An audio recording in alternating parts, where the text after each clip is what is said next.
Somehow Mario had found the strength to cross the desert's sweltering dunes. Ahead was a sprawling complex of ruins rising out of the sand. Thankful for the shade, Mario and Tippy ventured deeper inside. They were the very ruins Old Man Watchit had warned them about. What dangers lurked in these shady corridors ahead? Will we ever know? We probably will. In Chapter 1-4, The Monster of the Ruins is the final stage of Chapter 1. And it's a pretty good one. I like it. It's a nice... Mario, I can feel it calling. The pure heart is nearby. But wait, I sense something else emanating from the sand dunes. Be careful now, Mario. Something else is waiting for us ahead. Alright. I guess we should keep that in mind. Anyway, this is the old ruins. The first, I suppose, dungeon of the game. This game tends to have some dungeons in them. Kind of like how Paper Mario 1 had that at the end of each chapter. It had kind of something or another. It's kind of like a dungeon, although not really. And what I'm literally talking about is like how Chapter 1 of each chapter in the original Paper Mario kind of had like castles in most of the chapters. I think the only chapter that didn't have a castle is the island one. Because, yeah, let's go by them. We had the first one, which is the Koopa Castle. Then we had the Tomb. Then, well, no, Shy Guy's Toy Box doesn't really have anything. And it was Castle Tubba Blubba, so that obviously is a castle. Or mansion of Tubba Blubba, but that is kind of a castle thing. Chapter 5 is the island, which had the volcano, so I guess that's kind of a dungeon. Chapter 6, I've kind of forgotten what the hell that was. I keep forgetting what Chapter 6 is. I know Chapter 7 or so. No, wait. Chapter 6 is the flower one, which didn't have a castle. And then Chapter... Yeah, no, Chapter 7 had the Ice Palace, so... Aha! It's a block that we can only hit in the 3D world, but now we can't hit it anymore because now it's in the 2D world. This is a new kind of block. It's basically a flipping block. It's an interesting little gimmick that they use. They don't use it too often, from as far as I know. And usually when it is used, it's just for like secrets and the stuff. You cannot get hit by them when they're over there. Keep that in mind. It's usually the case. Enemies cannot. There are usually less enemies in the 3D world, but because you are automatically damaged by the 3D world at some point, I guess that's their way of going around having less enemies in the 3D world. Sometimes though you get a shit ton of them, like how we did in Chapter 1-1. But then we also had the shit ton of like Mario, like mini Mario, so it didn't really matter in that case. Is this like a top hat? Looks like a top hat. Can we do anything here? It doesn't seem like we can. No, can't really do anything. We can, however, go up here, which I don't think we actually. No, yeah, we can't go up here if we're just in the 2D world, but I guess makes sense. Once again, this game is a lot of flipping around. Most of the puzzles in this game are just flipping stuff. Anyway, let's hit the Switch, or not. Let's hit the Nintendo Switch. Something happened outside the room. Speaking of the Switch, yeah, the DLC, the first DLC pack of Zelda Breath of the Wild came out very recently, in terms of when this episode comes out. I already beat it. I got all the stuff. Wait a minute, what? Oh right, something happened outside. I guess something happened to that. Oh yeah, it did. Good. Now we can grab the key with Thoreau. Anyway, yeah, I played the DLC. I got all the extra armor pieces and all that. I did get the Korok mask. I found some more Koroks with it. It's pretty nifty. The Trial of the Sword though. Jesus Christ, that is fucking difficult. Like it's insane how difficult it is. There's something there. I'll show it to you. Yeah, it's just a platform. It's a very easy puzzle. But yeah, it's insane how difficult the Trial of the Sword was. Granted, it took me about, I guess, 5 hours or so to get through it all.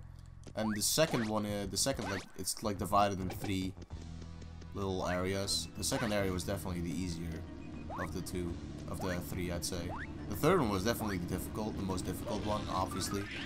But it's a good thing, because you don't want the last. You don't want the last of your difficult trial to be the easiest thing. Yeah, it was very fun. I I don't remember how much it costs when you buy it standalone. I think every DLC pack was like 15 bucks if you buy it standalone. Which I guess is kinda not really worth it to me if it is 15. If it was 10, it'd still be kind of a not really worth it thing. Oh, Buzz Beetle, that's pretty good. Let's check it out. And not have it matter at all, because, you know, it doesn't actually fucking matter. One bit. I don't understand the card thing on the Buzzy Beetles and the other shelled enemies, like the Koopas and all that. I mean, I guess they're more for collection's sake at that point, but yeah. I'm kind of playing this game mindlessly, I just realized. Like, this game is a very mindless game. You can just, like, almost fully concentrate just on, like, commentary alone and you'll be fine. Oh, hey. Seems there's a little bit of a ladder here. But yeah, the DLC was fine. I wouldn't say it's worth the money, but it's a cool thing for if you have nothing else to do and just, you know, for the wait on the second DLC pack, which I believe will definitely be worth a lot more of the money that you'll be paying for it.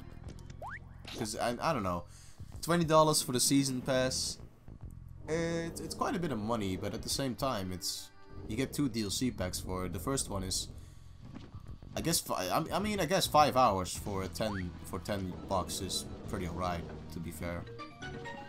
And I did have a lot of enjoyment out of it. I guess I've been kind of spoiled, really, though, with the summer sale that's still going on Steam right now. Actually, it might not even be going on anymore at the point of uploading this. I'm not really sure. But I've been kind of spoiled, because at that point you pay so little money for so many games. It's kind of insane. Anyway, this is another one of the easy puzzles. Basically switch around and you can see how many times you have to hit these, in which order you have to hit these blocks. So 1, 2, 3, and 4. There we go. That is the puzzle completely done. And now we get a nice little staircase. A very thick, tall staircase. And it's black even. It's an ominous staircase. I wonder if this goes to an ominous place. Ominous. Ominous is the word, not ominous. That's not even a fucking word, goddammit. Anyway, yeah, let's save our game. I imagine this is a mushroom. That's nice. Alright, well, let's get on through the pipe and see what we can do.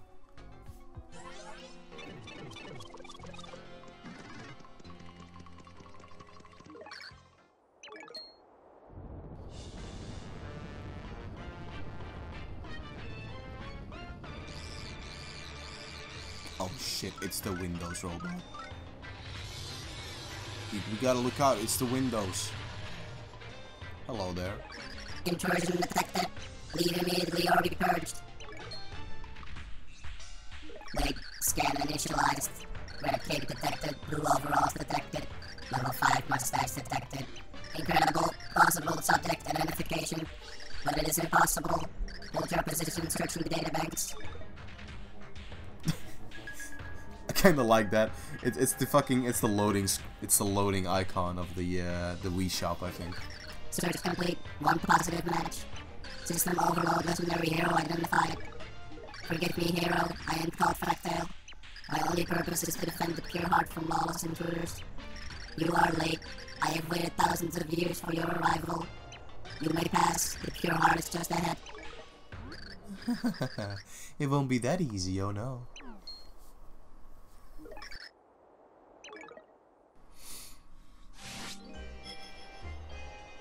So very nice to meet you, and your mustache. I am Count Black's Master of Dimensions, the pleaser of crowds. I am Dementio. Remember the name well. I know you, you're that... It would be so very dull if your journey ended so easily. Instead it ends with magic.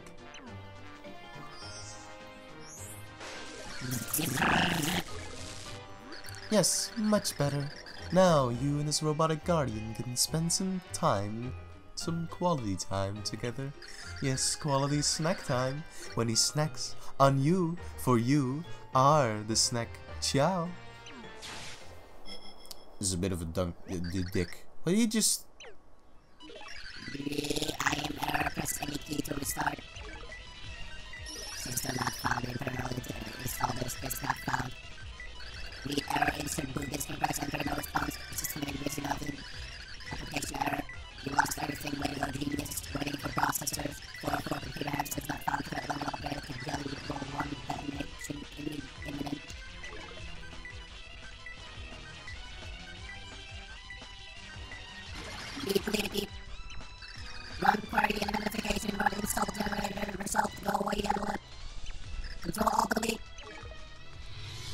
Ctrl-Alt-Delete will fix all your problems. If your screen is freezing, press Ctrl-Alt-Delete and it might fix your problems. Keyword is might though, because computers are fucking cunts. Anyway, this is the first world boss, Fractail. He's a big boy.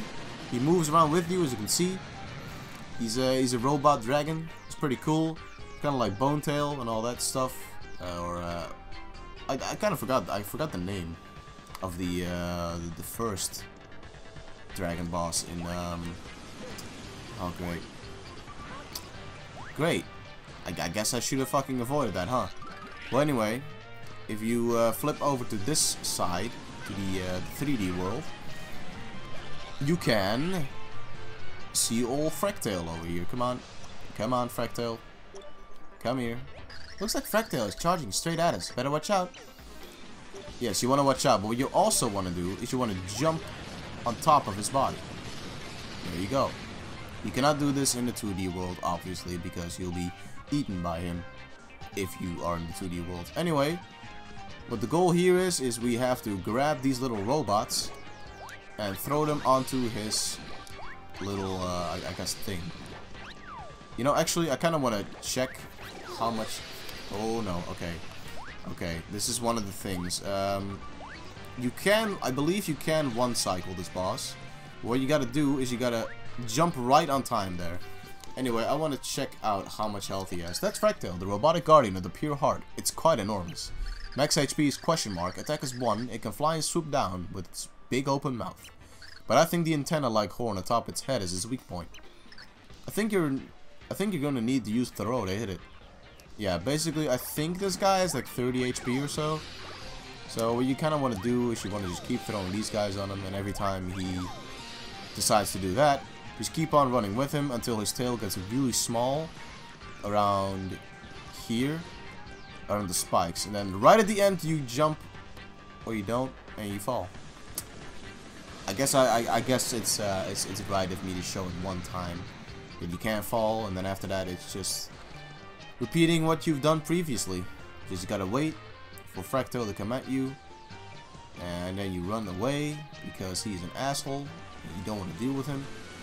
I don't remember. Yeah, okay, you cannot jump on him while he's doing that. You do have to actually wait for him to come charging at you. Speaking of, he should be doing this very soon. So let's turn around and wait on him to come at us. I think he might actually only have about 18 health. I remember only having to do like 3 cycles if you keep falling off. So let's go. I guess that's why, if that's the case, I guess that's why they have the question marks. Because 18 HP for a boss is kind of a weird number, to be fair. I wonder what would happen if you had a card of Fractail if you do more damage to him. System crash. I have malfunctioned. What have I done? Hero, the error is mine. I am sorry. Shame circuit smoldering. Please, you must save our world.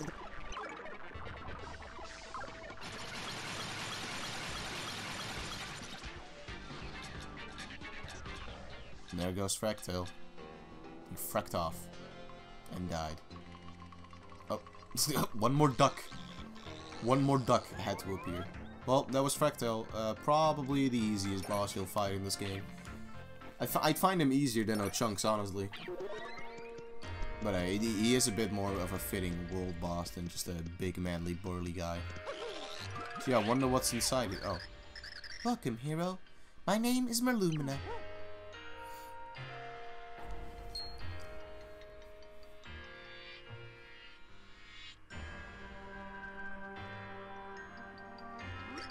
I am a dormant soul.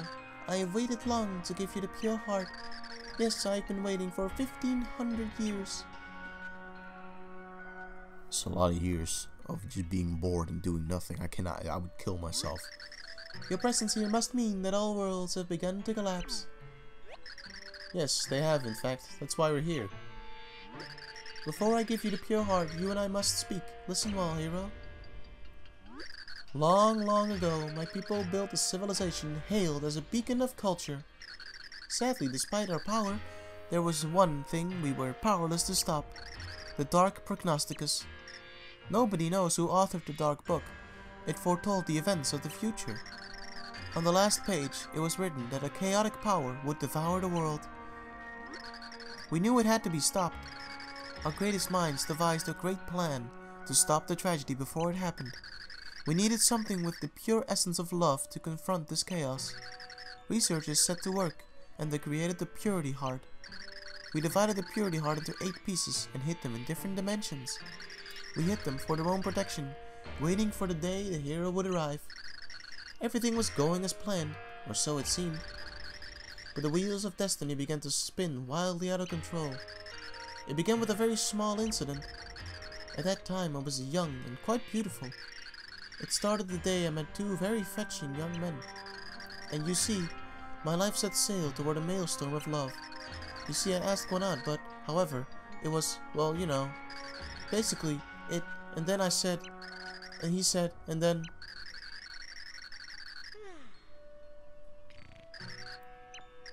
And that is why we have hope the Purity Heart will have the power to defeat chaos. To save all worlds, we must find the 8 pure hearts that form the Purity Heart. And that is all I have to say on the matter. Were you listening carefully? Excellent. I did tell the short version, so I wasn't sure if you would fully understand.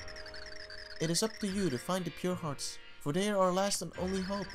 Go forth, hero, and save the worlds. We are all depending on you.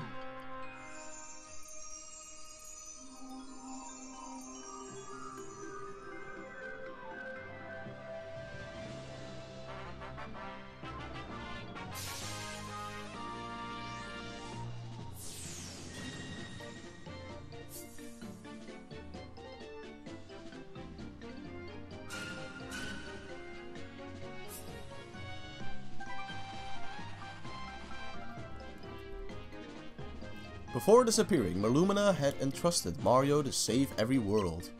She had waited 1500 years to deliver the message to the legendary hero.